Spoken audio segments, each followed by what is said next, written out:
चलो इधर देखो तुम लोग, हम लोग पहले इससे पहले अणु और परमाणु खत्म कर लिए थे, जिसमें हम लोग पढ़े थे अणु क्या होता है, परमाणु क्या होता है। हम ये भी पढ़े थे कि पदार्थ जो होता है वो अणु और परमाणु से मिलकर के बना होता है ना।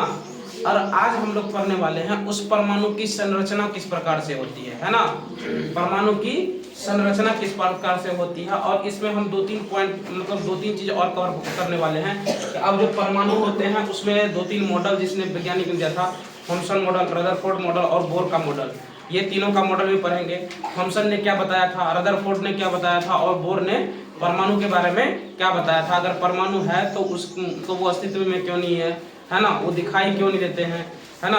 तो इन सब चीजों के बारे में पढ़ेंगे। और इसमें पढ़ेंगे नाभिक क्या होता है, नाभिक में इलेक्ट्रॉन मतलब इलेक्ट्रॉन कैसे घूमते हैं और प्रोटॉन कैसे रहते हैं, ठीक है। और ये सब जिस वैज्ञानिक ने बताया था उसको पूरे डिटेल्स के बारे में हम लोग समझेंगे, ठीक है।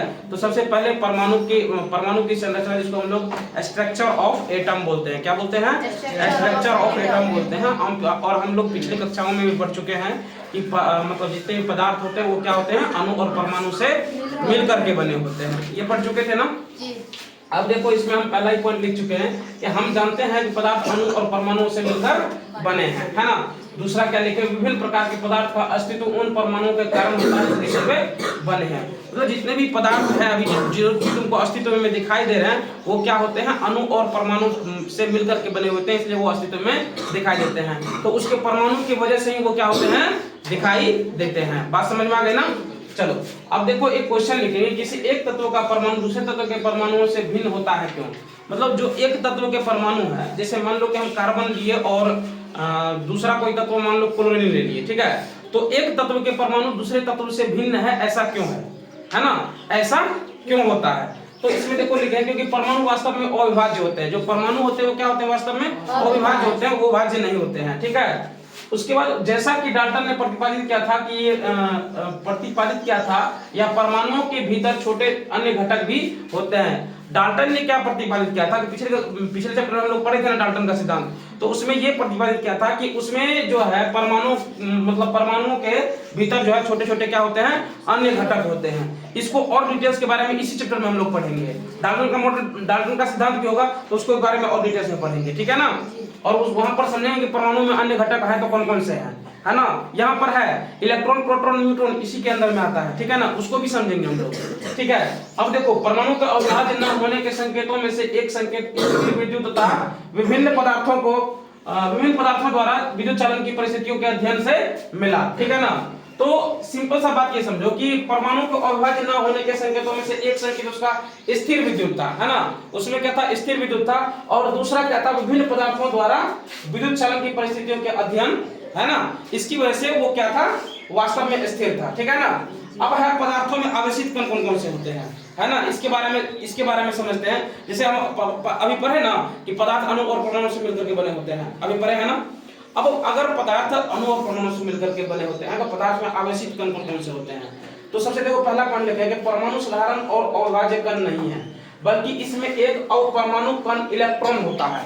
इसमें एक अपरमाणु कण कौन सा होता है, इलेक्ट्रॉन होता है। ध्यान से याद रखना, परमाणु साधारण और अविभाज्य कण तो नहीं है, लेकिन इसमें जो है एक अपरमाणु कण क्या है, इलेक्ट्रॉन होता है। और इसका पता किसने लगाया था, जे थॉमसन ने। इसका पता किसने लगाया था, तो इलेक्ट्रॉन का पता किसने लगाया था, जे थॉमसन ने लगाया था, ठीक है। और इलेक्ट्रॉन के संबंध में जो जानकारी प्राप्त होने के पहले जो है, इसके पहले ही ई गोल्डस्टीन ने 1886 ईस्वी में एक विकिरण की खोज कर लिया था, जिसका नाम उन्होंने केनाल रे दिया था। क्या दिया था, केनाल रे। मतलब इससे पहले ही, मतलब जे थॉमसन से पहले ही ई गोल्डस्टीन ने 1886 में एक नए विकिरण का खोज किया, जिसका नाम उन्होंने क्या दिया, केनाल रे दिया। क्या दिया, केनाल रे दिया। अब ये क्वेश्चन होता है केनाल रे कैसा आवेशित कण था। तो केनाल रे जो है वो कैसा था, धनावेशित विकिरण था। कैसा था, धनावेशित विकिरण था। याद रखना केनाल रे कैसा आवेशित कण था, तो उसको वहां पे तुमको बोलना है धनावेशित था, ऋणावेशित नहीं था। किसके द्वारा दूसरे परमाणु कण की खोज हुई, तो केनाल रे के द्वारा दूसरे परमाणु कण की खोज हुई, ठीक है। यहाँ पर देखो एक और पॉइंट हम कवर किए हैं कि केनाल रे का आवेश इलेक्ट्रॉन के आवेश के बराबर किंतु विपरीत था। केनाल रे का जो आवेश था ना वो क्या था, इलेक्ट्रॉन के आवेश के बराबर किंतु उसके विपरीत था, है ना। और इनका द्रव्यमान इलेक्ट्रॉन की अपेक्षा लगभग 2000 गुना अधिक होता है।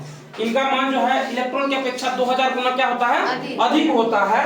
और उनको प्रोटॉन नाम दिया। इसको उन्होंने क्या नाम दिया था, प्रोटॉन नाम दिया गया। क्या नाम दिया गया उसको, प्रोटॉन का नाम दिया गया। अब देखो जो सामान्यतः हम लोग यूज करते हैं तो इलेक्ट्रॉन को E माइनस से यूज करते हैं और प्रोटॉन को P प्लस के द्वारा दर्शाया जाता है। इलेक्ट्रॉन को E माइनस के द्वारा और प्रोटॉन को P प्लस के द्वारा दर्शाया जाता है। आगे हम तुम लोगों को पढ़ाएंगे जो नाभिक होते हैं ना, ये जो नाभिक होते हैं ना, नाभिक में प्रोटॉन और न्यूट्रॉन दोनों होते हैं। न्यूट्रॉन यहाँ पर जो है ना बिना आवेश वाला कण होता है, प्रोटॉन में प्लस चार्ज होता है। और इसकी कक्षा में जो है ना विभिन्न कक्षाओं में इलेक्ट्रॉन क्या होते हैं, घूमते रहते हैं। ये हम तुमको आगे बताएंगे, आगे इसके बारे में डिटेल से हम लोग पढ़ेंगे। यहाँ पर देखो एक और चीज हम लिखे हैं कि प्रोटॉन का द्रव्यमान जो है 1 इकाई और उसका आवेश प्लस 1 लिया जाता है। प्रोटॉन का द्रव्यमान जो लिया जाता है कितना जाता है, 1 इकाई लिया जाता है और उसका आवेश कितना लिया जाता है, प्लस 1 लिया जाता है। और इलेक्ट्रॉन का द्रव्यमान नगण्य और आवेश -1 लिया जाता है। इलेक्ट्रॉन का द्रव्यमान क्या होता है, नगण्य होता है और इसका चार्ज कितना रहता है, -1 लिया जाता है। ठीक है, तो तुम्हारा जो है आज के क्लास में समय होने के कारण इतना ही पढ़ेंगे, लेकिन अगले क्लास में हम लोग डिटेल्स में पढ़ेंगे प्रोटॉन, इलेक्ट्रॉन, न्यूट्रॉन, चाहे रदरफोर्ड का मॉडल हो गया, बोर का मॉडल हो गया, थॉमसन मॉडल हो गया, इन सब के बारे में हम लोग डिटेल्स में पढ़ेंगे अगले क्लास में। ठीक है, फिलहाल आज के लिए हम लोग इतना ही रहने देते हैं। ठीक है ना, चलो।